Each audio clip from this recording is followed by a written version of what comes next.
அனைவருக்கும் வணக்கம். மீனராசிக்காரர்களுக்கு 2 மற்றும் 9ஆம் இடத்தின் அதிபதியாக இருக்கிறாருங்க செவ்வாய். தனாதிபதியும் பாக்கியாதிபதியுமாக இருக்கிறார். ராசியின் அதிபதியான குருவிற்கு நட்பு கிரகமாக இருக்கிறார். அவர் ஜென்ம ராசியை விட்டு விலகி 2ஆம் இடமாகிய தனஸ்தானத்தில் ஆட்சி பலம் பெறுவது நிச்சயமாக மீனராசிக்காரர்களுக்கு வரவேற்கத்தக்க ஒரு அமைப்பாக பார்க்கப்படுகிறது. இனி யோகத்தின் உச்சியில் என்று சொல்லக்கூடிய வகையில் மீனராசிக்காரர்களுக்கு பல அதிரடியான நன்மைகள் உண்டு. ஏனென்றால் ராசியின் ராஜயோகாதிபதியாக இருக்கக்கூடிய சுக்கிரனும் ஆட்சி பலம் பெற்று வலுவாக பெற்றிருக்கிறார். தற்போது செவ்வாயும் ஆட்சி பலம் பெறுவதால் பல அதிரடியான மாற்றங்கள் உண்டு. அது மட்டுமல்லாது செவ்வாயின் சிறப்பு பார்வை 5, 8, 9 ஆகிய இடங்களில் அபரிவிதமாக கிடைக்கிறது. பூர்வ புண்ணியஸ்தானம், அஷ்டமஸ்தானம், பாக்கியஸ்தானம் வலுப்பெறுவதால் பல்வேறு வகையில சந்தித்து வந்த சிரமங்கள் தடைகள் விலகி முன்னேற்றமும் சுபிச்சமும் நிறைந்து கிடைக்கக்கூடிய யோகம் மிகவும் வலுவாக இந்த தருணத்தில் சிம்மராசியை விட்டு விலகக்கூடிய செவ்வாயின் அமைப்பு காரணமாக வலுவாக உருவாகிறது மீனராசிக்காரர்களுக்கு. பொதுவாக செவ்வாயை பொறுத்த வரைக்கும் நவ கிரகங்களிலே பூமிக்காரகன், மங்களகாரகன், சகோதரக்காரகன், உத்வேகக்காரகன் என பல்வேறு வகையில அழைக்கப்படுகிறாருங்க. ஏனென்றால் செவ்வாய் கொடுக்கக்கூடிய ஆற்றல் வீரம் என்பது வீரத்தையும் தைரியத்தையும் அதிகப்படுத்தக்கூடிய ஒரு அமைப்பாக பார்க்கப்படுகிறது. எனவேதான் செவ்வாயின் ஆதிக்கம் நிறைந்தவர்கள் பெரும்பாலும் ஆக்க சக்தி கொண்டவர்களாக பார்க்கப்படுகின்றனர். விளையாட்டுத்துறை, மருத்துவம் போன்ற துறைகளில் தங்களுடைய ஆதிக்கத்தையும் ஆளுமையும் செலுத்தக்கூடிய தலை சிறந்த நபர்களாக இருப்பவர்கள் நிச்சயமாக செவ்வாயின் ஆதிக்கத்தில் பிறந்தவர்களாக தான் பார்க்கப்படுகின்றனர். அப்படிப்பட்ட செவ்வாய் நவ கிரகங்களிலே மிகவும் முக்கியமான ஒரு கிரகமாக பார்க்கப்படுகிறார். ஏனென்றால் நவ கிரகங்களிலே குரு மற்றும் சனிக்கு அடுத்தபடியாக சிறப்பு பார்வை உண்டு என்றால் அது நிச்சயமாக செவ்வாய்க்கு மட்டும்தான் என்று சொல்லிவிடலாம். அப்படிப்பட்ட செவ்வாய் ஆட்சி பலம் பெற்று மிகவும் வலுவாக ஜூன் 1ஆம் தேதியிலிருந்து மிக வலுவாக ஜூலை 14ஆம் தேதி முடிவதற்குள் பல அதிரடியான மாற்றங்களை ஆட்சி பலம் பெற்று ஏற்படுத்த போகிறாருங்க. எனவே யோகத்தின் உச்சியில் பல்வேறு வகையான நன்மைகளை இந்த செவ்வாய் பயிற்சியானது உருவாக்கி கொடுக்கிறது என்பதுதான் யதார்த்தமான உண்மையாக பார்க்கப்படுகிறது. செவ்வாய்க்கு ஆட்சி வீடாக மேசமும் விருச்சிகமும் உள்ளது. இதில் தற்போது தனது ஆட்சி வீடான மேசராசியில் வலுவாக அமர்கிறார். குருவின் ஆட்சி வீடான மீனராசியிலிருந்து மேசராசிக்கு மாறி சுமார் 45 நாட்கள் மிக வலுவாக ஆட்சி பலம் பெற்று சஞ்சரிக்க போகிறாருங்க. அப்படி ஆட்சி பலம் பெறக்கூடிய செவ்வாயின் அமைப்பு பல்வேறு வகையில ஆதிக்கத்தையும் அதிகாரத்தையும் நிறைந்து கொடுக்கக்கூடிய யோகத்தை உருவாக்கி கொடுக்கிறது. பூமிக்காரகனின் அருளால் இந்த தருணத்துல சொந்த நிலம், வீடு, வீட்டு மனை, வாகனம் வாங்குவதற்கான அதிர்ஷ்ட யோக வாய்ப்புகள் கிடைக்கிறது. அதிலும் தங்களுடைய சொந்த பெயரில் வாங்குவதற்கான யோகம் மிகவும் வலுவாக உண்டு என்பதை தெளிவாக உறுதிப்படுத்துகிறாருங்க. குரு எப்படி 5, 7, 9 ஆகிய இடங்களை பார்க்கிறாரோ அதே போன்று சனி 3, 7, 10 ஆகிய இடங்களை பார்க்கிறார். அதே போன்று செவ்வாயின் சிறப்பு பார்வையானது 4, 7, 8 ஆகிய இடங்களில் பதிகிறது. அதாவது செவ்வாயின் பார்வை இந்த வேளையில் ஆட்சி பலம் பெற்று கடகராசி, துலாம் ராசி, விருச்சிக ராசி ஆகிய இடங்களை வலுவாக பார்க்கிறாருங்க. இது நிச்சயமாக வரவேற்கத்தக்க ஒரு அமைப்பாக பார்க்கப்படுகிறது. குரு தனது சுப பார்வையால் கன்னி, விருச்சிகம், மகரம் ஆகிய ராசிகளை பார்க்கிறார். சனி தனது பார்வையால் மேசம், சிம்மம் மற்றும் விருச்சிகம் ஆகிய இடங்களை பார்க்கிறாருங்க. விருச்சிக ராசி இது 3 கிரகங்களினுடைய பார்வையும் பதிகிறது. செவ்வாய், சனி, குரு என 3 கிரகங்களின் பார்வையும் பதியக்கூடிய ஒரு அமைப்பு சிறப்பான ஒரு அமைப்பாக நிச்சயமாக பார்க்கப்படுகிறது.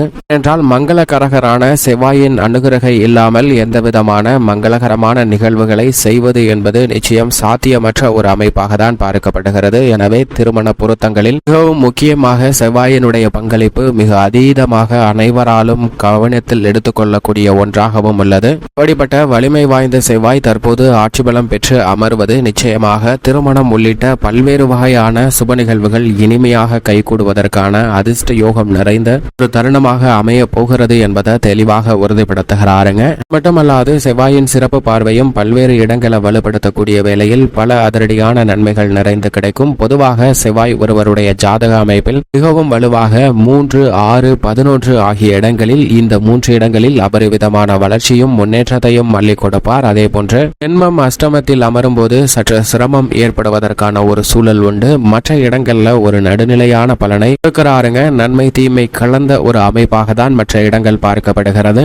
ஆனால் அதே வேளையில் விரய செலவுகளை சுப விரயங்களாகவும் மகிழ்ச்சி நிறைந்தவையாகவும் சுப விரயங்களாகவும் மாற்றி கொடுக்கக்கூடிய அதிர்ஷ்டம் பெற்றவராக இருப்பவர் நிச்சயமாக செவ்வாய் மட்டும்தான். செவ்வாயினுடைய பார்வையில் சூரியன், சந்திரன் மற்றும் குரு ஆகிய 3 கிரக நிலைகள் நட்பு கிரகங்களாக பார்க்கப்படுகின்றன. சுக்கிரனையும் சனியையும் சமகிரகமாக பார்க்கிறாருங்க. ஆனால் சனி தனது பார்வையில் செவ்வாயை கிரகமாக பார்க்கிறார். எனவேதான் சனி செவ்வாயின் பார்வை என்பது இவ்வளவு அளவு சிறப்பான நன்மை தரக்கூடிய ஒரு அமைப்பாக பார்க்க முடியாது. இந்த வேளையில் சனியின் பார்வை செவ்வாயின் மீது அதீதமாக விழுகிறது. சனியின் 3ஆம் பார்வை மேசராசியில் வீற்றிருக்கக்கூடிய செவ்வாயின் மீது பதிகிறதுங்க. இருப்பினும் செவ்வாய் ஆட்சி பலம் பெற்றிருப்பதால் சனி பார்வையால் பெரிய அளவிற்கு பாதிப்பு எதுவும் இல்லை என்பதை தெளிவாகவும் துல்லியமாகவும் உறுதிப்படுத்துகிறார். சனியின் பார்வையில் புதன், ராகு, கேது போன்ற கிரகநிலைகள் பகை கிரகமாக பார்க்கப்படுகின்றன செவ்வாயின் பார்வையில். ஆனால் புதன் தனது பார்வையில் செவ்வாயை சமகிரகமாக பார்க்கிறாருங்க. இப்படி கிரகங்களுடைய முரண்பட்ட பார்வை இருந்தாலும் கூட பொதுவாக ஆட்சி பலம் பெறும்போது பல்வேறு வகையில நல்ல மாறுதல்களையும் முன்னேற்ற வாய்ப்பையும் அதிரடியாக ஏற்படுத்தி கொடுப்பாருங்க செவ்வாய். மேலும் குறிப்பாக பூமிக்காரகன் என்று சொல்லக்கூடிய இந்த வேளையில் நீங்கள் நீண்ட நாட்களாக திட்டமிட்டு அதற்கான முயற்சியில் ஈடுபடக்கூடியவர்களுக்கு நிச்சயமாக சொந்தமாக வீடு, வீட்டுமனை, பண்ணை நிலம் அமைத்தல் மற்றும் புதிய வாகனம், ஆடை ஆபரண சேர்க்கை போன்றவை கிடைப்பதற்கான நல்ல வாய்ப்புகளை